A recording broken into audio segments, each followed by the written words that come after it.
সবাইকে বন্দে মাতরম জানিয়ে আজকে ভিডিওটা শুরু করলাম। জানি কালকে চলে গেছে স্বাধীনতা দিবস, তো কালকে তো আর তোমাদের সাথে শেয়ার করা হয়নি, তো আজকে আমি তোমাদের সাথে শেয়ার করতে চলেছি।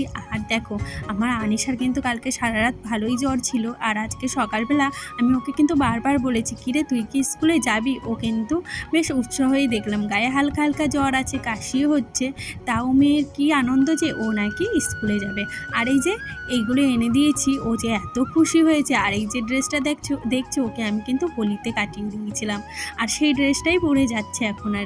আর কি বলো তো, আগে থেকে হোয়াটসঅ্যাপে বলেই দিয়েছে নাকি সবাইকে হোয়াইট কালারের ড্রেস পরে যেতে, তো তার জন্য ওকে আর আমি একটা ছাপা শাড়ি পরেছি। আর এই ছাপা শাড়িটা পরে যে ভুল করেছি সেটা আমি পরে বলছি। এই যে স্কুলে চলে এসেছি, দেখো কত সুন্দর বন্ধুদের সাথে এসে খেলছে, আর আমাকে বলছে কি ওরা আমাকে একটু ক্যামেরায় নাও। যাই হোক, এইদিকে দেখো স্বাধীনতা দিবসে যেখানে পতাকা উত্তোলন হবে সেখানে কিন্তু এই ম্যাডামগুলো সাজাচ্ছে। আর এখানে এসে আমি যে কি ব্যাকআপে পরেছি কি বলবো, দেখছি সবাই মোটামুটি ওই যে শাড়ি পরে এসছে বিভিন্ন কালারে, আমি একমাত্র ছাপা শাড়ি পরে এসেছি। এত বিচ্ছিরি লাগছিল না। আর সবাই আমাকে অনেকে জিজ্ঞাসা করছিল, তুমি এই শাড়ি কেন পরে এসেছো? হোয়াটসঅ্যাপে তো লেখাই ছিল যে সবাইকে সাদা শাড়ি পরে আসতে হবে, অরেঞ্জ কিংবা সবুজ। তো আমি বললাম আমি তো জানিই না, আমার হাজব্যান্ড কিন্তু আমাকে বলেই নি যে এই শাড়ি পরে যেতে হবে। তো আমি এতটা খারাপ লাগছিল না। তারপরে আনিশার শরীরটা খারাপ করছিল, একদম থাকতে চাইছিল না। ওইখানে নাচ গান অনুষ্ঠান হচ্ছিল, বাট কিছুই দেখতে পারলাম না আর কি। যেহেতু আনিশার শরীরটা খারাপ তাই বাড়ি চলে আসতে হলো। এই যে কালকে ওকে এই গিফটগুলো দিয়েছিল সেইগুলোই গুছিয়ে রাখছি, আর টেবিলটার অবস্থা ভারী খারাপ। আজকে এসে আর সেরকম একটা কিছু রান্না করে নিয়ে আসার সময় একটু পরোটা এনেছিলাম, আর কোনো মতো রান্নাটা হয়েছে। যাই হোক, এদিকে একটা পার্সেল চলে এসছে, এটা আমার মেয়ের জন্য নাকি আমার হাজব্যান্ড অর্ডার দিয়েছে। আমি কিন্তু জানতামই না এটা ওর জন্য অর্ডার দিয়েছে। এটা বডিকনের মতো, তো দেখলাম বেশ ভালোই লাগছে, বাট ওকে না পরাতে পারলাম না। ও চাইছিল পড়তে, ওটা হলো আমার চায়ের মেয়ে, ও দেখছিল গায়ে ঠেকিয়ে। তারপরে এই যে আমাদের এখানে না একজনের টিউশনি পড়ায়, সে অনেক বড় করে এই দিনটা সেলিব্রেশন করে, বাট এবারে একটু ছোট করে করছে। না হলে জানো তো বিকালে প্রতিদিন অনুষ্ঠান হয়।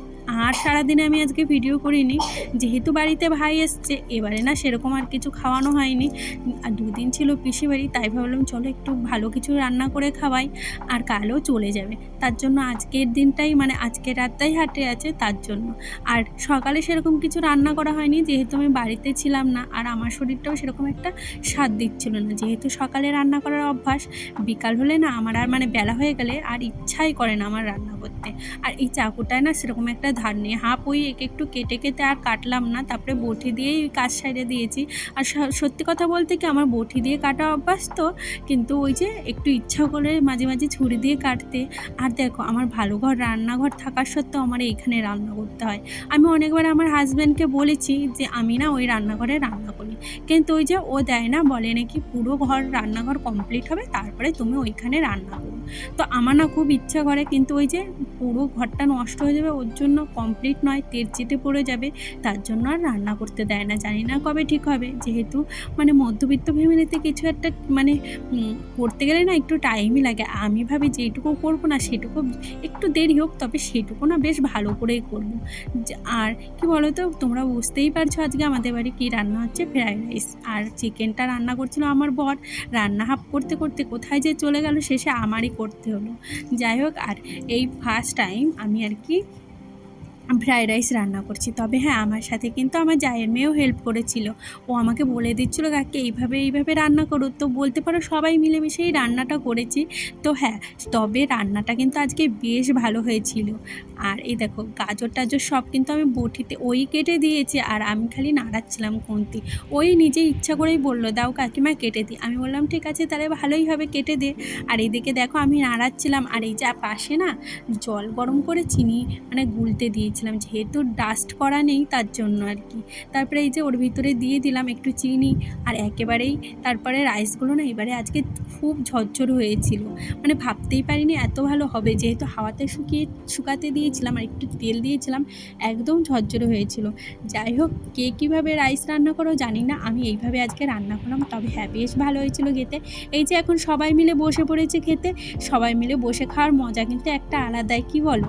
যাই হোক, আজকে কিন্তু মানে বেশ সবাই মানে নষ্ট হয়েছিল না, সবাই পুরোটা খেয়ে নিয়েছিল, মানে একটুও বেঁচে ছিল না। আর আমি কম করেই রান্না করেছিলাম। আর যদি খাবার রান্না করার পর থেকে যায় না বা নষ্ট হয় না, সেটা আমার ভালো লাগে না। আর আমাদের বাড়িতে এমন ফ্রিজে রাখলে না সেটা আর পরে কেউ খেতে চায় না।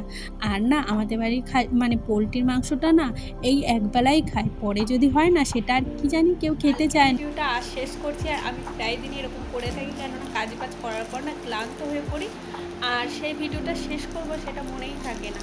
তো ভিডিওটা যদি একটু ভালো লাগে তাহলে সবাই একটু সাপোর্ট করো আর পাশে থেকো। তো আজকের মতো টাটা, দেখা হচ্ছে নেক্সট ভিডিও।